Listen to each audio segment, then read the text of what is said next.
yang macam-macam pelaku-pelaku jahiliyah itu. Selamatkan mereka itu, tarik mereka itu ke jalan yang benar. Ibta'atsanallahu linukhrijan nasa min dhulmin al-diyan ila adil Islam.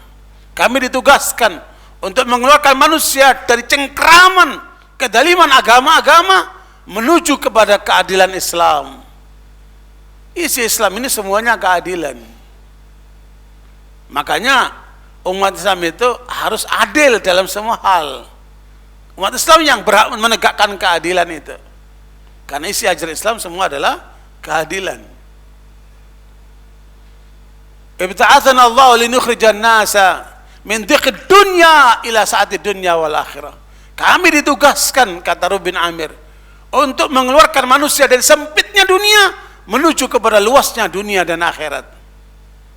Kapitalisme itu jebakan kesempitan dunia.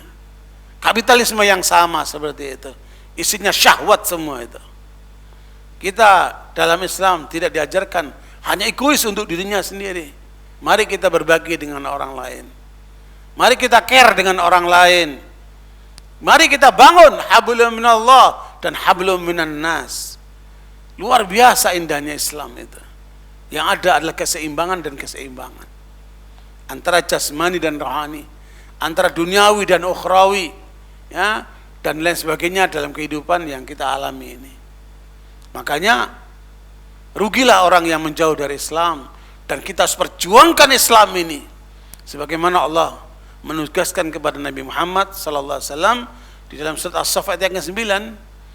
Ya, huwallazi arsala rasulahu bil huda wa dinil haqqi liyudhhirahu 'ala dini kulli walau karihal musyrikun. Surat As-Saff ayat 9. Dialah yang mengutus Rasulnya dengan membawa petunjuk dan agama yang benar, agar dia memenangkannya di atas segala agama-agama, meskipun orang-orang musyrik membenci. Jadi Nabi tidak mengajarkan sekedar sholat, sekedar pakai jilbab, sekedar cari makan yang halal, ya, sekedar menikah supaya membangun rumah tangga yang sakinah mawaddah warahmah, ya, membuat usaha-usaha yang halal, ya, membangun jaringan-jaringan untuk kepentingan duniawi. Tapi lebih daripada itu semua, Nabi diajarkan oleh Allah untuk memenangkan Islam. Itu ayatnya.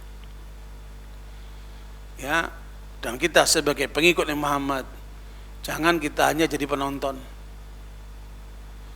Ya, dalam kehidupan umat ini ada lima macam model orang. Ya, 5 model orang di dalam menyikapi Islam ini. Saya tidak bicara orang di luar Islam, saya bicara orang Islamnya. Yang pertama, yang sadar bahwa dia sebagai Muslim tidak boleh berpangku tangan. Dia harus ikut berjuang, dia ikut bermain. Ya, inilah kelompok pertama yang memiliki kesadaran tinggi. Dia jadi pemain, dia jadi pelaku, dia jadi pejuang untuk memenangkan Islam. Apa Allah perlu dibantu oleh usaha kita? Enggak, Allah enggak butuh sama kita. Tapi Allah katakan intansurullaha yansurkum wa yutsabbit aqdamakum. Kalau kamu membela agama Allah, Allah akan bela kamu. Dan akan Allah kuatkan kaki-kaki kamu itu. Karena ini sebenarnya untuk kita, bukan untuk Allah, bukan untuk Islam.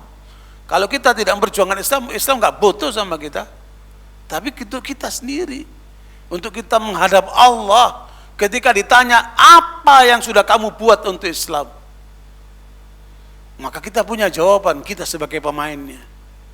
Kita melaksanakan tugas Islam, kita dakwakan Islam ini, kita suarakan Islam ini dengan sepenuh hati, dengan sepenuh suara, dengan sepenuh perjuangan.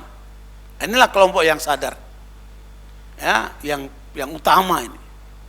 Itulah sebutnya rijal, ya, pioner-pioner, penggerak-penggerak. Dan kita harus menjadi kelompok yang pertama ini. Kelompok yang kedua, dia cadangan, ya, pemain cadangan. Kalau kosong dia masuk. Kalau enggak dia nunggu. Dia berlatih. Ya, dia belajar. Nah, ini penuntut ilmu hari ini. Penuntut ilmu itu sedang menjadi cadangan persiapan untuk menjadi pemain. Jangan penuntut ilmu terus hanya nuntut ilmu sampai seumur hidup. Nuntut ilmu enggak kerja-kerja, enggak dakwah-dakwah, enggak berjuang. Enggak betul itu. Penuntut ilmu itu tujuannya adalah untuk turun berjuang. Ilmu itu hanya sarana saja. Tujuannya untuk amal soleh, untuk perjuangan itu. Ini kelompok kedua ini. Ya, yang sedang menuntut ilmu, sedang mempersiapkan diri, dia sebagai cadangan dipersiapkan. Ya. Masih lumayan dia sedang mempersiapkan diri. Nah, yang ketiga jadi penonton. Ya, lihat orang Islam begini, orang Islam begitu. Dia hanya penonton saja. Ya, dia jadi penonton saja. Tepuk-tepuk tangan. Oh, Allahu Akbar, Allahu Akbar. Dia bersuara, tapi hanya sebagai penonton saja. Dia tidak sebagai pemain. Hanya memberikan semangat, motivasi. Ya, ini jumlahnya cukup besar. Ya, nah yang keempat lebih besar lagi, nggak nonton dia. Dia nggak nonton, nggak mau urusan, nggak urusan dakwah, urusan Islam, apaan tuh? Yang penting saya cari makan, yang penting saya cari hidup. Ya, yang penting usaha saya maju. Yang penting semua dipikirkan kecuali Islam, nggak dipikirkan sama kelompok ini. Kelompok yang keempat ini. Ya, dan kita jangan sampai menjadi kelompok ini. Dan tidak sedikit orang-orang seperti ini, termasuk orang-orang pinter, profesor, doktor, orang-orang yang mengaku muslim, tapi jenisnya yang seperti ini. Dia nggak pernah mikirkan Islam. Makanya saya kalau ketemu sama orang-orang besar itu, yang muslim, saya tanya, apa yang sudah Bapak buat untuk Islam? Apa yang sudah ibu-ibu buat untuk Islam? Jawab itu. Maka banyak dari mereka kesulitan untuk menjawab. Karena apa? Dipikirkan aja tidak, apalagi dikerjakan. Dipikirkan aja tidak. Karena dia masuk kelompok yang keempat tadi. Dia nggak ikut nonton, dia nggak mau terlibat, dia menjauh dari lapangan perjuangan itu. Yang dipikirkan hanya duniawi saja dia. Bagaimana supaya anaknya pintar, bagaimana supaya suaminya maju, bagaimana istrinya senang, bagaimana supaya kehidupannya itu layak, bahkan kemudian masuk ke dalam kategori mewah. Hanya sebatas itu. Rugi banget orang seperti ini. Ini jenis yang kedua. Yang kelima, pengamat. Dia ngamatin aja itu. Dia mengamat dari jauh dia. Orang Islam begini, harusnya begini, bersatu dong, umat Islam bersatu dong. Ngomong melulu dia. Tapi nggak pernah turun, nggak pernah terjun, ngomong melulu. Antum kalau lihat pengamat bola, itu rasa-rasanya lebih hebat dari pemain bolanya kan. Harusnya begini tuh, pemain harus begini. Nah, namanya pengamat. Karena dia nggak merasakan. Oh, di situ butuh tenaga, butuh nafas, butuh strategi, butuh taktik dan sebagainya. Dia hanya ngomong aja itu, komentator aja itu. Nah, inilah yang terjadi pada umat ini. Ya, makanya kita harus menjadi bagian dari pemain. Bukan hanya sebatas penonton, apalagi nggak nonton, apalagi cuma ngamatin. Ya, kita harus jadi pemain, minimal jadi cadangan untuk pemain ke depan. Karena itu barakallahu, disinilah pentingnya kesadaran kita selalu untuk berbuat sesuatu. Minimal kita menyiapkan diri kita. Ya, kita harus menjadi postur percontohan terhadap Islam itu seperti ini. Ya, dalam bermuamalah, dalam berakhlak, ya, dalam berprestasi. Kita harus jadi contoh. Bagaimana itu? Ya, faqul syahadu bi anna muslimun, saksikan kami orang Islam. Kalau berdagang, daganglah yang jujur. Ya, kalau kemudian bermasyarakat yang baik. Kalau berbuat sesuatu, berbuatlah yang the best. Ya. Karena Nabi mengajarkan idza amilal muslimu amalan falyutqinhu. Orang muslim itu kalau mengerjakan satu pekerjaan itu harus perfeksionis. Perfeksionis itu melakukan yang optimal, maksimal, the best. Bukan sekedarnya. Berbuatlah yang terbaik. Bahkan kalau bisa zero defect. Karena kesalahan 0%. Seorang kalau tidak seimbang antara jasmani dan rohani, sulit untuk mencapai zero defect itu.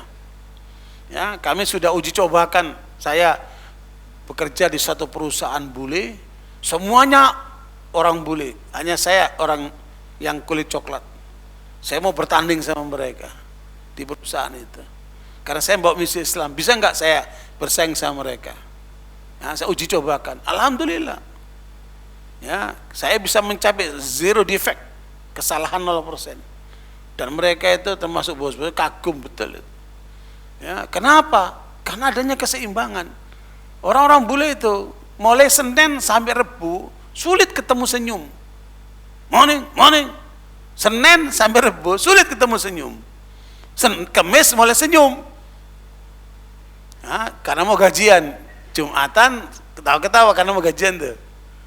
Kalau kita enggak, mau Senin, mau Rebu, mau Kamis, mau Jumat, semua senyum. Ya, karena kita diajarkan keseimbangan. Nah, itulah makanya harusnya orang muslim itu berprestasi. Harusnya orang muslim itu hebat. Kenapa kok negeri-negeri muslim tidak maju? Kenapa kemudian banyak umat Islam kemudian tidak mencapai prestasi-prestasi hebat? Itu pasti ada yang salah. Ada salah dalam cara berpikirnya, etos kerjanya, atau memang mereka dilemahkan dari pihak lain. Karena itu saudara sekalian, kita harus menyadari itu. Ya, kita itu hebat kalau bersentuhan dengan Islam. Karena Islam yang paling hebat itu.